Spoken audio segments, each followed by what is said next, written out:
This is School to You channel. Update for students and teachers. प्रिय छात्रों, मैं हूँ डॉक्टर राम कुमार वर्मा, आपके इस पाठ क्रमांक 6 और प्रेमचंद जी चले गए के लेखक। बचपन से ही रेलवे स्टेशन पर जाना मुझे अच्छा लगता है। बात सन 1935 की है। मैं शाम के समय टहलने के लिए प्रयाग स्टेशन पर चला गया। मुसन्निफ को बचपन से ही रेलवे स्टेशन पर जाना अच्छा लगता था। 1935 की वो बात सुना रहे हैं कि आपके मुसन्निफ यानी ये जो राम कुमार वर्मा है, ये शाम में टहलने के लिए प्रयाग स्टेशन पर चले गए थे। प्रयाग एक शहर का नाम है, वहाँ के स्टेशन की ये बात कर रहे हैं।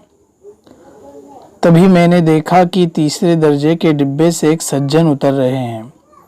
तभी मैंने यानी राम कुमार वर्मा ने देखा कि एक सज्जन है। सज्जन यानी जेंटलमैन, अच्छा आदमी है, जो तीसरे दर्जे के डिब्बे में यानी थर्ड क्लास डिब्बे में से वो उतर रहे हैं। अपना बिस्तर स्वयं अपनी बगल में दबाए प्लेटफॉर्म पर आगे बढ़ रहे हैं और अपना बिस्तर स्वयं यानी खुद बगल में दबाए हुए हैं और प्लेटफॉर्म से आगे बढ़ रहे हैं। पास आने पर देखा कि वृद्ध सज्जन और कोई नहीं, हिंदी के प्रसिद्ध कहानी और उपन्यास लेखक प्रेमचंद जी है। जब आपके मुसन्निफ उन वृद्ध यानी उम्र दराज आदमी के पास पहुँचे तो देखा कि वो कोई नहीं है, बल्कि बहुत मशहूर, प्रसिद्ध यानी मशहूर कहानी और नावल निगार प्रेमचंद जी है। मैंने आगे बढ़कर बोल उठा, बाबूजी आप। आपके मुसन्निफ आगे बढ़े और उनसे कहा कि बाबूजी आप। उन्होंने जोर से ठहाका लगाया। उन्होंने जोर से कहा लगाया यानी जोर से हंसा और कहा हाँ मैं। उनके अट्टहास से सारा स्टेशन गूंज उठा। मैंने पूछा कहाँ जाइएगा? उत्तर दिया जहाँ तुम कहो। मैंने कहा मेरे घर चलिए। उन्होंने उत्तर दिया चलो। और बिना किसी तकल्लुफ़ के वो मेरे साथ पैदल मेरे घर चले आए। जब मुसन्निफ ने उनको अच्छी तरह से पहचान लिया था तो जवाब में उन्होंने इतने ज़ोर से हंसा कि उसकी वजह से पूरा स्टेशन गूंज गया था। मुसन्निफ ने सवाल किया कि कहाँ जा रहे हो? तो प्रेमचंद जी ने कहा कि जहाँ तुम ले चलो। फिर आपके मुसन्निफ ने जवाब दिया चलो घर। तो बगैर तकल्लुफ़ के, बगैर कोई झिझक के उनके साथ पैदल ही निकल गए। इतने बड़े साहित्यकार, वे इतने सरल और सौम्य है कि अपने जीवन की सुविधा के लिए कोई भी उपकरण जुटा नहीं चाहते। इतने बड़े अदब के माहिर है, लेकिन अपनी ज़िंदगी की सहूलत के लिए कोई भी उपकरण यानी मशीन, कोई भी चीज़ जुटाना नहीं चाहते थे। उनका अट्टहास इतना आकाशव्यापी है कि वातावरण का सारा विषाद उसमें धुल जाता है। और उनकी जो हंसी है इतनी वसी है कि माहौल के अंदर का जितना विषाद यानी गम, वो सब उनकी हंसी में धुल जाता है। वे हिंदुस्तानी एकेडमी के वार्षिक अधिवेशन में भाग लेने के लिए प्रयाग आए हुए थे। 11 बजे दिन से 3 बजे तक वे उसमें सम्मिलित होते थे, किंतु प्रातःकाल से ही उनसे भेंट करने वालों का क्रम आरंभ हो जाता था। वार्षिक यानी सालाना, अधिवेशन यानी इजलास, सम्मिलित यानी शामिल होना, किंतु लेकिन प्रातःकाल, सुबह सवेरे, भेंट यानी मुलाकात। असल में वो हिंदुस्तानी एकेडमी के सालाना इजलास में हिस्सा लेने के लिए आए हुए थे। सुबह 11 बजे से लेकर 3 बजे तक वो उस इजलास में शामिल हुआ करते थे, लेकिन सुबह से ही उनसे मुलाकात करने के लिए लोग आना शुरू हो जाते थे, जो 11 बजे रात तक चलता रहता था। जब वे बोलने के लिए खड़े होते तो पहले वो एक कहा लगाते, जिससे श्रोतागण उन्हें सुनने के लिए और भी उत्सुक हो जाते थे। अब वो क्या करते थे, जब भी उनको कुछ बोलने का रहता तो श्रोतागण यानी सामाईन, सुनने वाले, उत्सुक यानी दिलचस्प, तो जब भी वो बोलना शुरू करते तो पहले कहा लगाते, मतलब हंसते, तो सुनने वाले उनकी तरफ अट्रैक्ट हो जाते थे और फिर उनको कहते थे, आपसे कहूँ भी तो क्या कहूँ, और कहूँ तो क्या कहूँ कि आप आंखों से काम लीजिए। क्या बोलते थे कि मैं आपसे कहूँ भी तो क्या कहूँ, और कहूँ तो सिर्फ इतना कहूँ कि आप अपनी आंखों से काम लो, कानों से नहीं। आप मुझे देखिए और पढ़िए, सुनिए मत। सुनना गलत है, देखना सही है। मेरी ज़िंदगी तो सपाट मैदान है, उसमें कितने खंदक है, गड्ढे हैं, कितने कांटे, कितनी झाड़ियाँ हैं, आप सोच भी नहीं सकते। और आगे वो कहने लगे कि मुझे आप क्या करो, सुनो मत, देखो मेरी ज़िंदगी को क्या करो, देखो। और मेरी ज़िंदगी तो खुली किताब है, सपाट मैदान है। इससे मुराद कि उनकी ज़िंदगी जो है तो बज़ाहिर है, और उसमें कितने सारे खंदके हैं, गड्ढे हैं, कितने कांटे हैं, कितनी झाड़ियाँ हैं। अब इससे मुराद क्या है, ज़िंदगी में खंदक होना, गड्ढे होना, कांटे होना, इससे मुराद ये है कि उनकी ज़िंदगी में बहुत सारी तकालीफ है, मसाइब है, परेशानियाँ हैं कि आप सोच भी नहीं सकते। लेकिन उसी पर चलकर आप लोगों के पास आया हूँ। पिता ने मेरा नाम धनपत राय रखा, लेकिन धन से कभी वास्ता नहीं रहा। पढ़ते समय एक वकील साहब के लड़कों को पढ़ाता था, 5 रुपए मासिक मिल जाता था। अब आगे कह रहे हो कि मेरे अब्बू ने मेरा नाम धनपत राय रखा, यानी मालो दौलत वाला आदमी, लेकिन माल से तो मेरा कोई रिश्ता रहा ही नहीं। पढ़ते समय जब वो पढ़ते थे तो वकील साहब के लड़कों को पढ़ाते थे, उसमें मासिक यानी माहाना उनको 5 रुपये मिल जाया करता था। 2 रुपये में अपना गुजारा करता था, 3 रुपये घर भेज देता था। 5 रुपये में से 2 रुपये में अपनी ज़रूरियात पूरी करते थे, और 3 रुपये वो कहाँ भेजते थे, घर पर भेज देते थे। उसी समय मैंने तिलिस्म होशरुबा और फिसाना आज़ाद पढ़ा था। कुछ होश आया तो उर्दू में लिखना शुरू किया, फिर आप लोगों ने हिंदी में बुला लिया। अब आगे क्या कह रहे हो, उसी ज़माने में जब थोड़ा होश आया तो ये किताबों के नाम बता रहे हैं, तिलिस्म होशरुबा और फिसाना आज़ाद इन्होंने पढ़ा था, और फिर होश आया तो उर्दू में लिखना शुरू किया, और फिर वापस ये हिंदी में आ गए थे। जब तक प्रेमचंद जी मेरे घर रहे, मुझे मुश्किल से घंटे आध घंटे का समय मिलता जब मैं उनके साथ चाय पीता था, अन्यथा उनका समय अन्य व्यक्ति अधिकतर उनकी अनिच्छा से अपने अधिकार में कर लेते। जब तक प्रेमचंद जी आपके मुसन्निफ के घर पर रहे, उनको बहुत थोड़ा वक्त मिलता था, क्योंकि उनके वहाँ मेहमान का आना जाना शुरू रहता था और प्रेमचंद जी की खिदमत में वो लगे रहते थे। और जो लोग रहते थे आने वाले, वो प्रेमचंद जी के वक्त से ज़्यादा उनसे वक्त ले लेते थे। यानी प्रेमचंद जी के पास इतना वक्त नहीं होता था, लेकिन फिर भी बैठने वाले, आने वाले, मुलाकात करने वाले उनसे ज़्यादा वक्त ले लेते थे।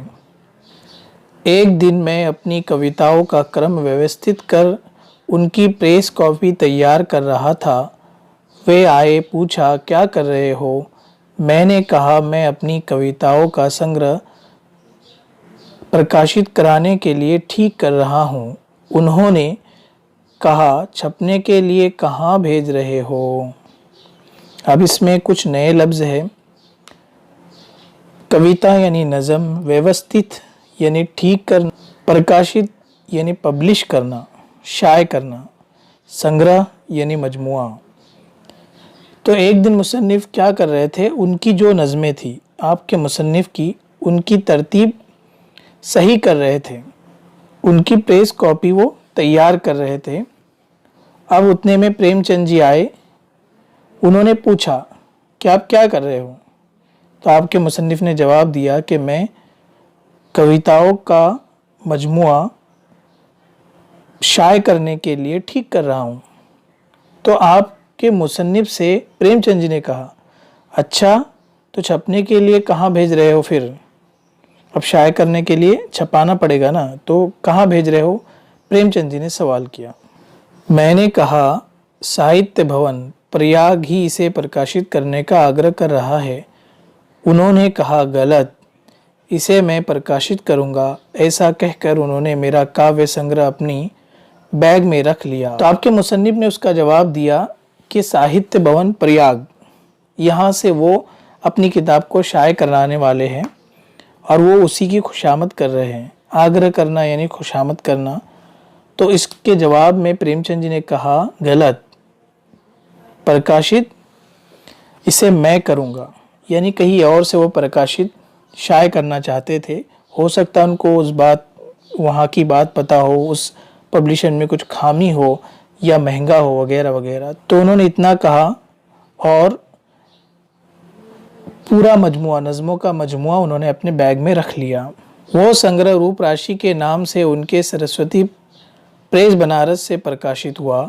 जिस दिन वे जाने वाले थे उस दिन मेरी पत्नी ने उनके लिए खीर तैयार की, किंतु रात 11 बजे तक प्रतीक्षा करने पर भी उनके दर्शन नहीं हुए। पत्नी यानी बीवी, प्रतीक्षा यानी इंतज़ार, दर्शन यानी ज़ियारत। तो बाद में रूप राशि के नाम से आपके मुसन्निफ़ की नज़मों का मजमुआ शाये हो गया था, वो भी सरस्वती प्रेस बनारस से।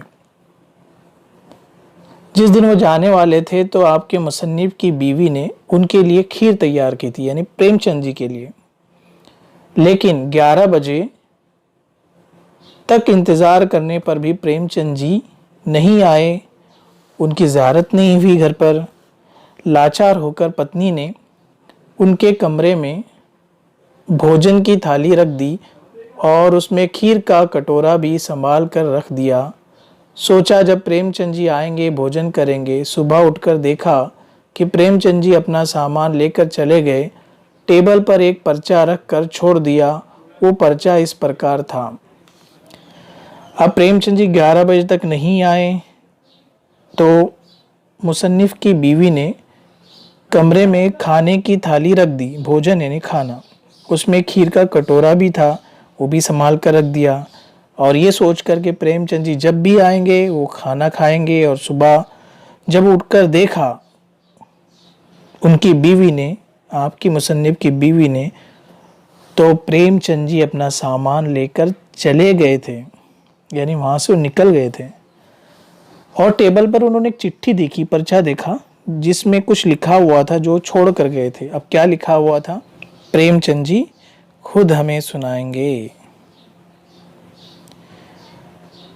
प्यारे राजकुमार, निहायत अफसोस है कि मैं दिन भर से गायब रहा।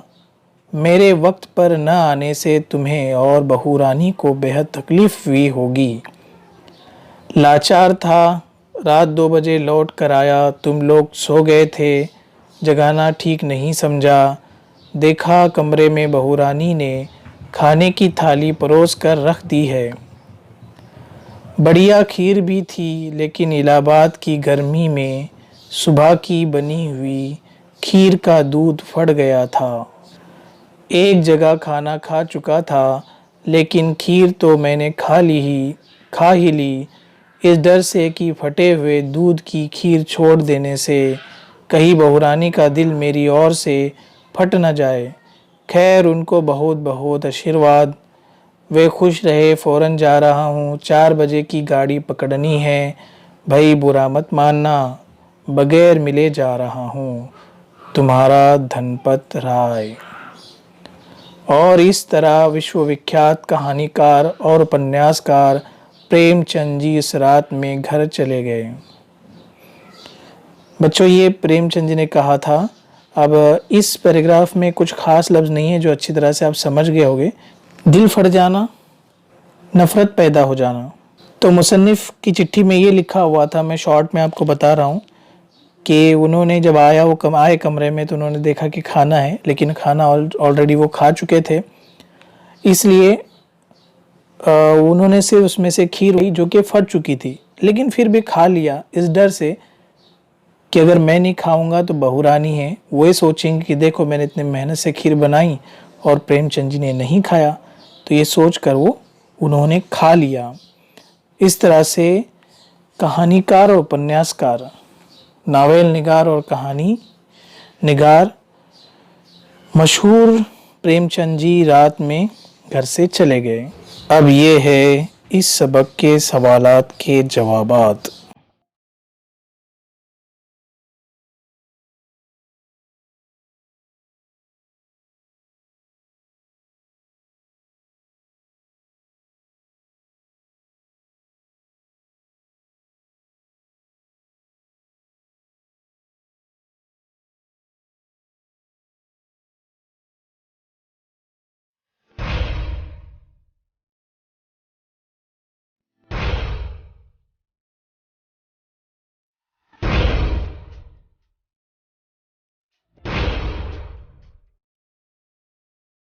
अगर हमारी ये वीडियो आपको अच्छी लगी हो तो एक लाइक जरूर करें।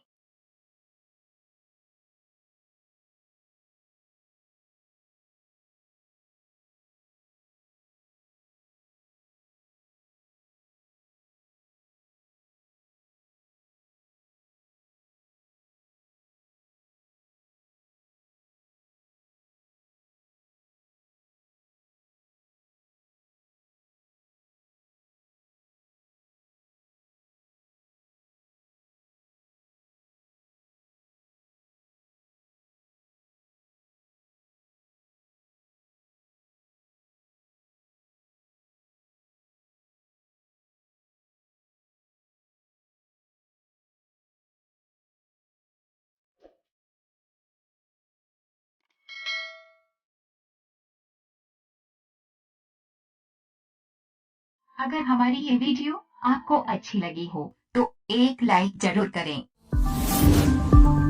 Visit for more information.